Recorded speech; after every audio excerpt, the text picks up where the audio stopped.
Hello everyone, I'm Mr. Furlong, and today we're going to talk about the luminous life of a leaf.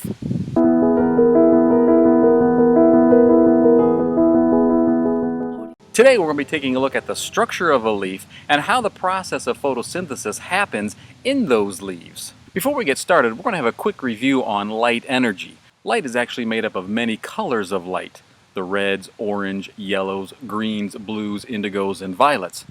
And also recall that red light has a longer wavelength and blue light has a shorter wavelength. Now what that means is that red light has a little bit less energy than the blue light does.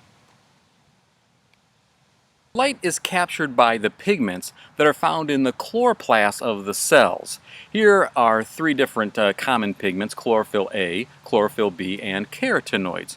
And if you look carefully, they absorb quite a bit of light in the purple and the blue spectrum, a little bit in the red, but almost none in the green, which means that they're reflecting green light. And that's why the plants will appear green to us.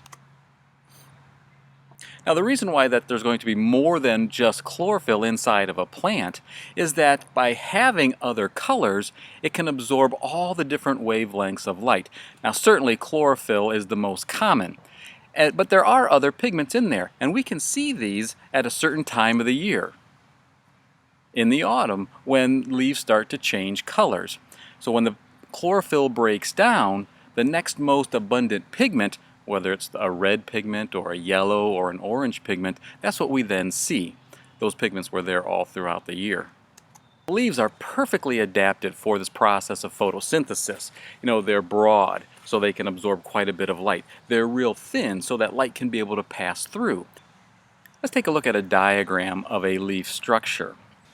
On land plants, there is a very thin layer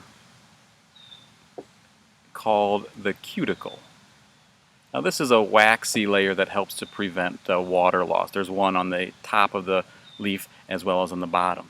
There is a layer of cells. This is showing as a single layer of cells, but it could be more than a single layer of cells. There is the upper epidermis and the lower epidermis. Between the upper and the lower epidermis, we have a couple different layers. There's the palisade layer, and you can see that these are very elongated cells. They're closely packed together, followed by the spongy layer, which is part of the mesophyll. Now these cells are a little bit farther apart. There are openings in the bottom of the cells. Each opening is called a stomate. Stomata is the plural for that. And then on either side of that opening are two guard cells. Those are shown in red. They can open and close. Essentially what they are going to do is allow for carbon dioxide to get into the leaf. Of course, the vascular bundle is going to, what we might more commonly call the veins, is going to be bringing up the water into the leaf. So now everything is present for photosynthesis to take place: carbon dioxide, water, and light. Inside of each of those cells in the mesophyll are loaded with chloroplast, and this is where the magic is going to happen. The chloroplast is made up of several different structures. First of all, there's an outer layer known as the outer membrane. This is made up of a phospholipid bilayer, just like the cell membrane is. And then there is an inner membrane just inside of that. Kind of strange how scientists come up with some of these names, isn't it? Inside, though, there are these small disc-like shapes called thylakoids. And those thylakoids are going to be stacked one on top of another. There's a fluid that fills in the space of the chloroplast that is known as the stroma. A bunch of thylakoids stacked together make up a granum. And specifically, this is where photosynthesis will be occurring. Which, real quick, let's take a look at this process of photosynthesis, this balanced chemical equation. It is 6 carbon dioxides with 6 waters in the presence of light will produce a glucose, C6H12O6, and 6 oxygen molecules. Well, real quickly, let's take a look at this overview of photosynthesis, and in the next video we're going to get into the specifics of all of this. But there are 2 sets of reactions that are taking place. We have the light reactions and the Kelvin cycle. The Kelvin cycle is an older term for this set of reactions.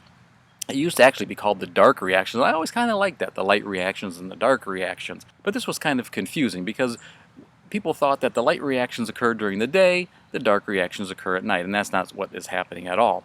Of course, it was a scientist by the name of Kelvin that came up with how the Kelvin cycle actually worked. Today we use the terms the light-dependent reactions and the light-independent reactions.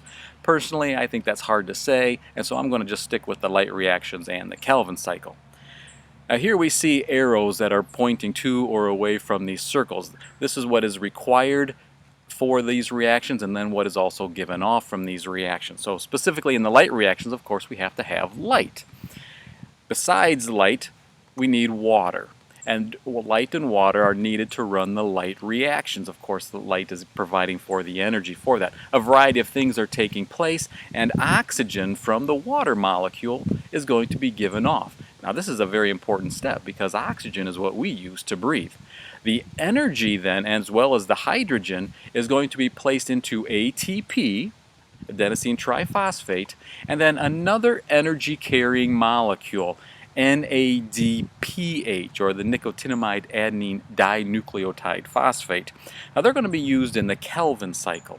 The Kelvin cycle is what requires the carbon dioxide. The carbon and oxygen from carbon dioxide and the hydrogen from water are going to be arranged in the Kelvin cycle to form glucose, or sugar, or more importantly, food. We're going to get into the specifics of that in the next video, and I can't wait till then. See ya.